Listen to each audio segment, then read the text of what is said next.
I'm 26, and if I could go back and tell my teenage self a few things to help me succeed easily without all the overthinking and stress, this is what I would say. Number one, now is the best time for you to fail. We have been programmed to think that failure is the opposite of success, but it's not. Failure is part of success. And so if you find yourself failing a lot, remind yourself it's not only okay that you fail, but it's necessary for you to succeed. The quicker you can internalize that and learn from those failures, quicker you're going to be successful. Number two, action cures fear. The problem isn't that we feel fear. The problem isn't that we're scared to be judged by other people or scared to fail. The problem is that we don't take action in the face of those fears. When you procrastinate discomfort, whether it's doing chores or the 7-page essay that you've got due tomorrow. This is the worst. Or maybe it's talking to someone brand new. You give space for that fear and that discomfort to grow. When you feel the fear and take action in the face of it, you prove to yourself that you have what it takes to overcome fear, and you prove that it's just false evidence appearing real. And you're much stronger than a fake story about the future that you're just making up in your mind. Number three, attitude isn't everything, it's the only thing. I know when I say the word attitude, it makes you cringe a little bit. It throws me back to my parents always telling me that, hey, Will, you just gotta have a better attitude and whatnot. But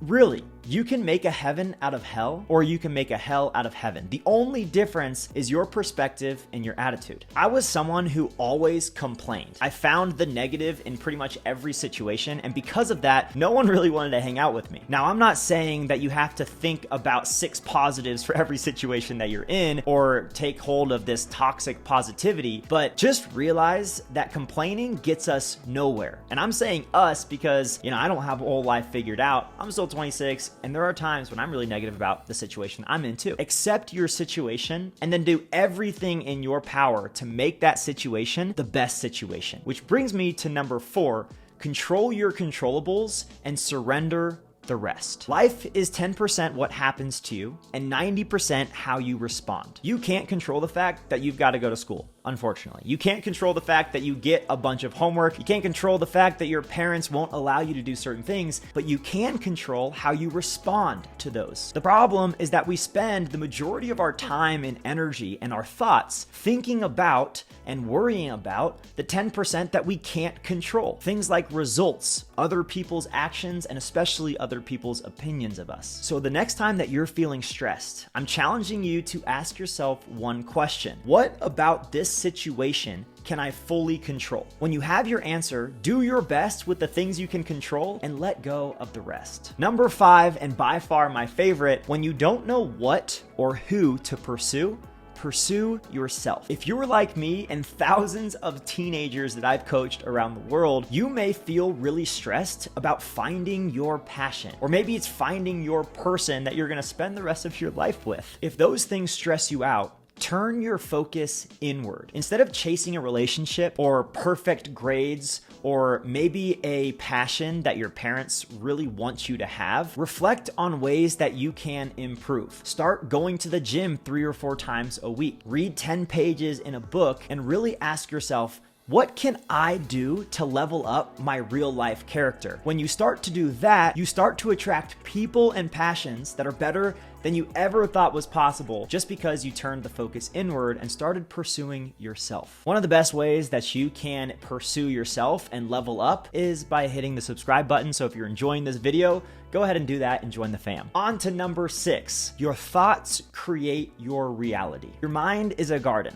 Your thoughts are the seeds. You can plant flowers or you can plant weeds. Whichever seeds or thoughts you choose to spend energy on or just focus on are the seeds that you are choosing to water. And I really wish when I was younger, I knew the importance of this. When I started being mindful of the conversations that I was having with myself about myself and about my situation, aka my self-talk, everything changed for me. I started growing a garden of beautiful flowers instead of what I was working with my whole life, which was a plot of weeds. Now, just as important as creating and choosing a garden of flowers is number 7, how to protect your garden. If you want to keep your mind full of positive things, you've got to be really careful about the things that you consume. So Social media, music, and your circle of influence are all things that, if you're not careful, can lead to a lot of anxiety, stress, depression, loneliness, comparison. I could go on and on. So ask yourself, is the content I'm consuming, whether it's this video right here or the music or your algorithm on social media, is that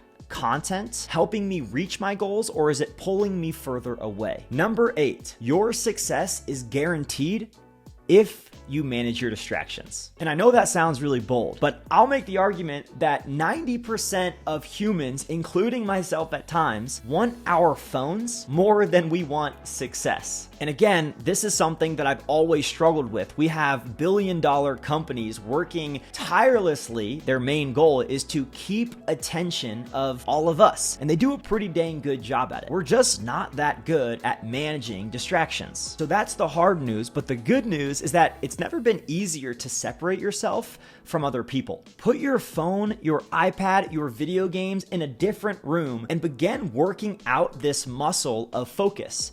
And when you learn that muscle, when you build that muscle up, your success is practically guaranteed. Number 9, confidence comes from stacking little wins. We typically think that in order to be confident, you have to be the absolute best at something. You have to achieve these huge results, and when you do, confidence just kind of happens. And that is far from the truth.